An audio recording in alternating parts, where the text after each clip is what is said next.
Hi hello everyone, আশা করি তোমরা সবাই ভালো আছো। আমিও ভালো আছি। নতুন একটা ব্লগে তোমাদের সবাইকে স্বাগত জানাচ্ছি।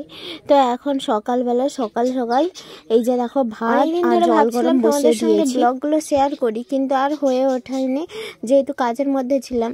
তো তার জন্য ব্লগগুলো এডিট করে আর পোস্ট করতে পারিনি। তো আজকে ভাবলাম চলো তোমাদের সঙ্গে শেয়ার করে দিই। তো সকালবেলা ভাত আর জল গরমটা বসিয়ে দিয়েছি।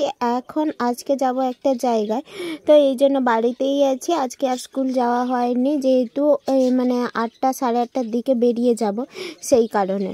তো রিকোয়েস্ট থাকলো দয়া করে দেখো কোথায় যাচ্ছি না কি করছি। তো যাই হোক, এই দেখো চান টান করে ফ্রেশ ট্রেশ হয়ে চলে এসেছি বাইরে। আর কুটুর সাথে এসে বক করছিলাম একটুখানি, কুটি বাইরে দাঁড়িয়ে আছে। তো তারপর ভাবলাম চলো তোমাদের সঙ্গেও শেয়ার করে দিই যে আমি চান টান করে চলে এসেছি। এরই মধ্যে একটা খারাপ ঘটনা ঘটে যায়। আমি এই রুমে ছিলাম, মানে আমার রুমে আমি মাথায় চিরুন করছিলাম। তো সেই সময় যে ভাত পুড়ে যাচ্ছিলো আমার একদম খেয়াল ছিল না। তো যখন দৌড়ে যাই, মানে পোড়া গন্ধটা পাওয়ার পর দৌড়ে যাই না, পুরো ভাত আলুর সমস্ত কিছু পুড়ে গেছে। তো আমি ভাবছিলাম যে ওইগুলো খেয়ে যাব, কিন্তু মা শেষ পর্যন্ত চলে এসেছিলো, মানে আমি খাবো জাস্ট বের করেছি। তো সেই সময় এসে বললো না তোকে আজকে আর এইগুলো খেতে হবে না। তো আমাকে ছেঁড়া পরোটা আর তরকারি এনে দিয়েছিল। তো বললো যে ওইগুলোই খেয়ে যা, যেহেতু পোড়া জিনিস খেয়ে যেতে নেই, কি খারাপ হয়। তো আজকের মূল উদ্দেশ্য হচ্ছে, কলেজে আমার ইন্টারনাল এক্সাম ছিল, সেই কারণে আমি স্কুলও ছুটি নিয়েছিলাম, টিউশনও ছুটি নিয়েছি। তো এসে এক্সামটা দিয়ে দিয়েছিলাম। তারপর স্যার বললেন তোমরা একটু অপেক্ষা করো, তোমাদের সঙ্গে আরও কিছু কাজ বলতে আগে আমরা প্রজেক্ট জমা দিয়েছিলাম। তো ওই প্রজেক্টগুলো বলছিল স্ক্যান করে সবাইকে পাঠাতে হবে।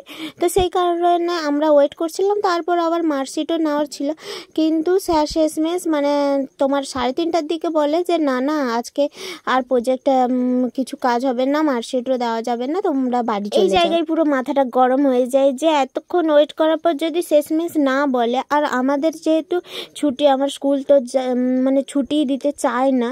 তো আমার তো বলতে গেলে 14টা ছুটির ওপর হয়ে গেছে। তো সেই কারণে আমার তো প্রচণ্ড রাগ হচ্ছিলো যে এতবার আসবো ছুটি নিয়ে, ওইখানে কি বলবে না বলবে। তো যাই হোক, ওইখানটায় বন্ধু বান্ধবের সঙ্গে বৃষ্টির মধ্যে ভিজে কথা বলার পর বাড়ি এখন ফিরছি।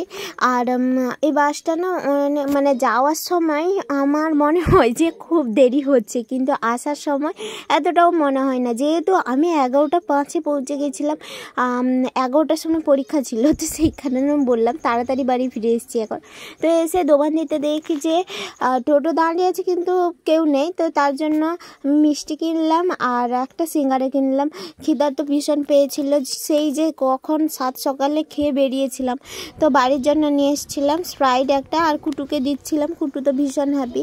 আর তোমাদের একটা কথা বলি, এখন যা দেশের পরিস্থিতি চলছে, তোমরা অবশ্যই সাবধানে একটু থাকো। বিশেষ করে মেয়েদেরকে বলছি সাবধানে থাকো, যেটা আমার মা বলে, রাস্তাঘাটে বেরোলে চোখ কানটা খোলা রাখো।